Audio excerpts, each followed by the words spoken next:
Good morning, PT on ICE Daily Show. I'm Dr. Heather Salzer, and I'm here with the pelvic team at ICE.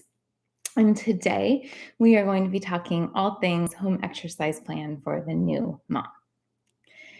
I think this is an area where we can do better as clinicians. Oftentimes I hear, man, my new postpartum population just really doesn't do a good job doing the exercises I give them. This is a group where they have a lot going on, right? So oftentimes we just assume, okay, well, they don't have time to add in these extra things. And that's where we're wrong. I think if we meet them where they're at and set them up for success, not only will they have small wins of being able to accomplish that part of their rehab plan, but also we're going to see better results with our care plan from there. This is a topic that's very near and dear to my heart. In clinic, I treat about 70% pregnant and postpartum individuals. So I've had a lot of time to help these people figure out how can we best increase compliance and set them up for success with their exercises. Additionally, I am about 4 months postpartum with an adorable little daughter at home, but she certainly takes up a lot of my time.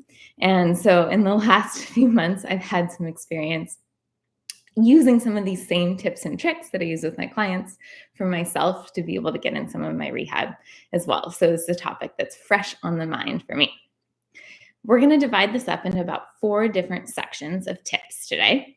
So we'll be talking about workout structure, removing barriers, habit stacking, and managing expectations, and how you can use these areas to help set your clients up for success. Let's dive in. So first of all, workout structure. I am a huge fan of using time-based workouts or home exercise plans for this group. And the reason is then they know, man, I only have 5 minutes, but I can sneak that in right now. And so within that, I like to keep it 10 minutes or less. And if it's somebody who's wanting more, you can give them several segments of 5-minute or 10-minute things. But that way you at least know, like, okay, let's at least try to get these 5 minutes in. So what does that look like?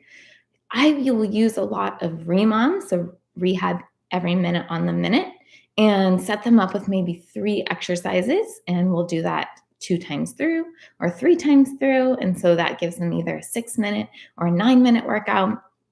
Another thing in this postpartum population that I'm a big fan of is the Tabata. So 20 seconds on, 10 seconds off.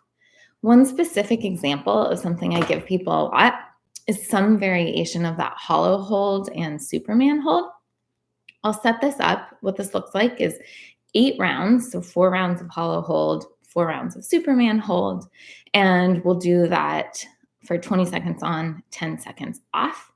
And you can scale it up or down. So maybe that hollow hold in the beginning is just lifting one leg and focusing on kind of finding that core tension. Maybe we're progressing it all the way to a hollow rock.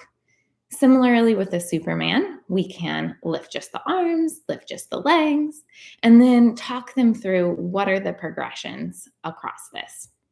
And then 4 rounds of each, flip-flop back and forth, or do all 4 hollow, all 4 Superman. And in less than 4 minutes, like 3 minutes and 50 seconds, right? They'll get a really effective both core workout and some blood flow to that posterior chain, which can be both important areas with this group. If you're like, man, I don't know, Heather, I don't know if that's really enough of a workout, I challenge you to try it today and choose a level that feels difficult for you, wherever that may be along that spectrum.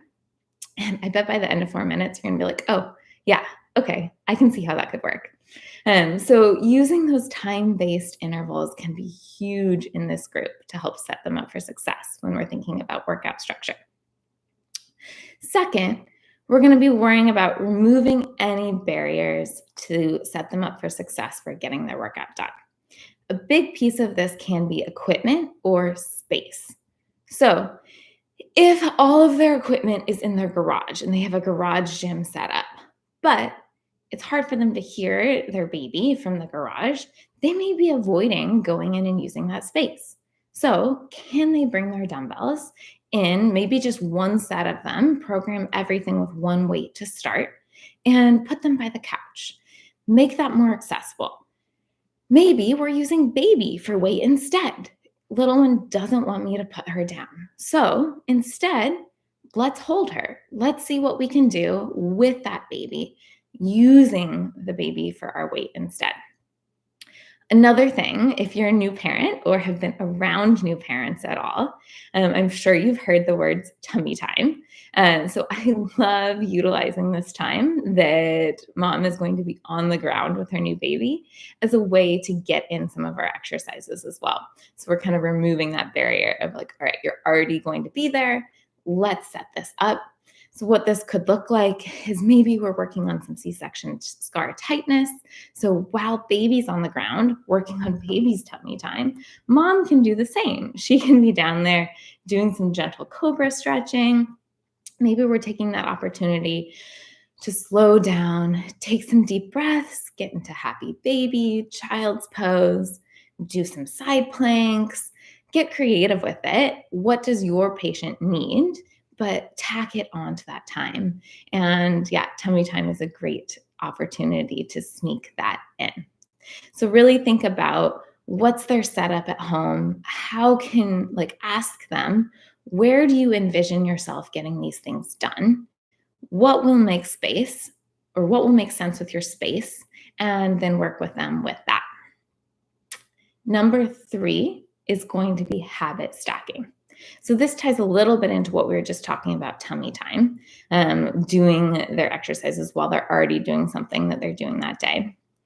I've first kind of heard the term habit stack from James Clear's book, Atomic Habits. And I love this concept where we take something that we are already doing across the day, and then we add our new thing that we want to do on top of that. And it's going to help increase our ability to get that new thing done because we already have established that other habit. So in the postpartum population, there is a lot of things that happen routinely across the day. And so let's take advantage of that, right? Tummy time was one example. Another example of something that I give a lot in clinic is when we're dealing with like shoulder tension. Maybe we're spending a lot of time breast, bottle feeding, holding baby, coming forwards. I want just more blood flow to kind of open things up and get them moving across the day, just to get them out of that position. We always say your next posture is your best posture, right? So can we figure out where they're spending the most of their time nursing or bottle feeding or whatever that looks like? And can we set a heavy resistance band by that? And every time they do that, which is probably going to be every 1 to 3 hours in the beginning, that's a lot of times. Can we do some banded pull aparts just to get increased blood flow to their kind of shoulders, neck, back with that? Maybe we're not doing this in the midnight feedings. Maybe we're just encouraging like 50% of them. But that's one example of how we can get that in. Some other things that I like are adding things on with diaper changes, another thing that's going to happen routinely. If you're wanting that person to work on kind of establishing connection with pelvic floor and you think that doing some pelvic floor contraction Kegel work is appropriate, you could time that with a diaper change. So every time you change a diaper, give me 10 to 20 pelvic floor lifts.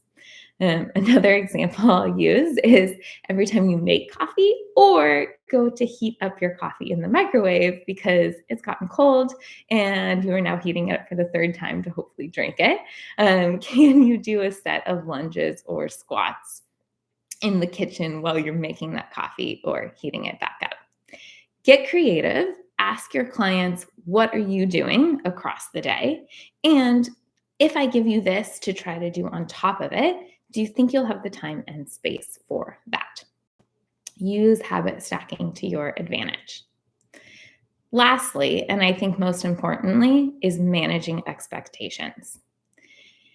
These people need wins. They need to feel successful, and they need to know that it's okay if they are not hitting this every day. So I talk a lot with these people in this group about consistency over time.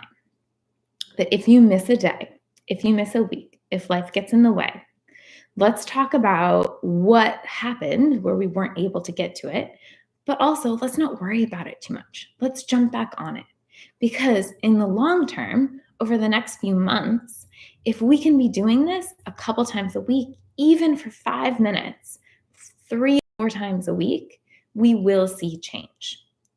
So, first of all, just setting them up for success, knowing that they do not have to be perfect with it, but then also kind of managing how fast they expect to progress with how much time they're able to put in.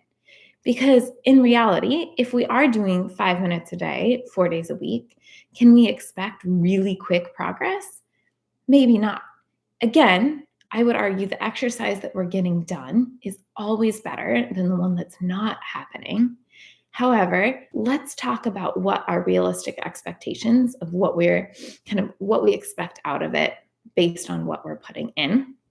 And let's really help these people have these small wins, feel confident with it. And oftentimes, what's going to happen is you give them like 4 or 5 minutes of something to do. They're able to be consistent with that. They come back feeling great because they were able to do what you asked them to. And maybe they're already starting to notice a little change in their ability to contract the core again or connect with those muscles. And they're going to come back and they'll be like, okay, I want more. How can we carve out more time? How can we make this maybe a little bit longer? Okay, now I think I'm ready to add a little bit more weight. So get that win, and then you can stack on. Always meet them where they're at. If they want more from the beginning, great, go for it, give it to them. But also have a conversation, figure out what that looks like, and then from there, really kind of help work with them to figure out what the best plan is. Awesome. So, in summary, we're thinking about our workout structure. We are removing barriers to help them get it done. We're going to give them opportunities to habit stack so that we can take advantage of the things that these moms are doing across their day already. And we're going to help them manage expectations, talking about consistency over time, and really setting them up for success. If you would like to learn more about working with this population, we would love for you to join us in one of our pelvic courses. We have our next online cohort for level 1 starting July 8th. That's filling fast. So if you would like to get in on that, make sure you grab your spot soon. And then we have 2 opportunities to join us on the road before long here. July 20th, we will be in the Cincinnati area in Loveland. So jump on that course. And then we also have a live course, July 27th in Laramie, Wyoming as well. So would love to see you online or on the road soon. And thank you for joining me here this morning. And I hope you have a lovely rest of your day. Happy Monday.